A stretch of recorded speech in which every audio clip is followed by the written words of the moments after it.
So all the action in the ring pretty much went according to plan tonight. In the pay-per-view opener, Joseph Diaz Jr., he remains undefeated with a hard-fought, competitive victory over Manuel Avila. Both of these guys were matched up pretty well in terms of their size, their experience, their age.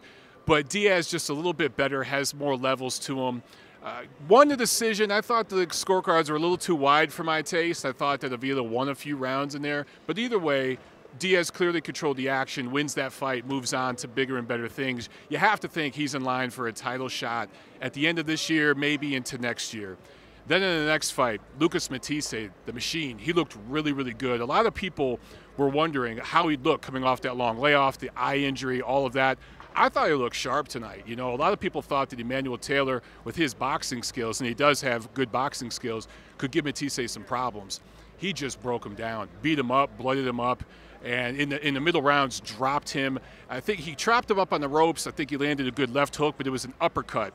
Kind of as Taylor was trying to slip a little bit and move a little bit, he caught him with an uppercut, put him down. Taylor got up, wanted to continue, but the ref did the right thing, stopped that fight. He was in no shape to continue. Matthysse moves on. He's a player again now in that division. And then in the next fight, David Lemieux against Marco Reyes. This thing started off all Lemieux. He was just beating up the bigger guy. But Reyes hung tough, and he was bloodied up. I think it was his right eye was cut open, was pretty much bleeding the whole fight. But he fought back and fought hard, and he was the taller, longer, stronger guy and was pushing Lemieux a lot of times. I thought referee Robert Byrd let Reyes get away with a lot of dirty stuff. He wasn't just landing one punch after the bell. He was landing combinations after the bell repeatedly. But either way, Lemieux controlled the action and won a competitive, fun fight in the co-main. Main event. There really wasn't a main event. You know, a lot was made about the catchweight, Chavez draining himself. And guys, I saw it right away when he got up in the ring.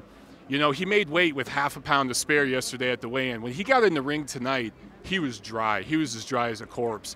And as the first few rounds went by, I was waiting for him to break a sweat to see if it happened. It never happened. He just had absolutely nothing. There's a few times where he got Canelo on the ropes, or Canelo kind of lured him in, and Chavez would throw one punch at a time. He'd try to throw a body shot. He'd try to throw a straight right hand over the top. Canelo blocked most of it. He saw all of it coming. I was surprised to see Canelo stalking and him moving forward, because a lot of times he likes guys to come to him. But in this fight, Canelo from the onset, it kind of felt him out in the first round, but from the second round on, he was in his flow. He was marching forward, stalking Chavez. Looked really, really good. It was a showcase kind of a fight for Canelo, but the crowd was booing throughout. The fans were really, really unhappy. They wanted that two-way, you know, Mexican pride action that we've seen in great rivalries between, you know, Barrera, Morales, Vasquez, and Marquez. That didn't happen tonight. It was nothing like that. This whole main event, this whole promotion was one long commercial to announce the fight September 16th between Canelo Alvarez and Gennady Golovkin. Tom Lawfer came to town here in Las Vegas a couple days ago, and rumors started swirling around town that there was going to be an announcement.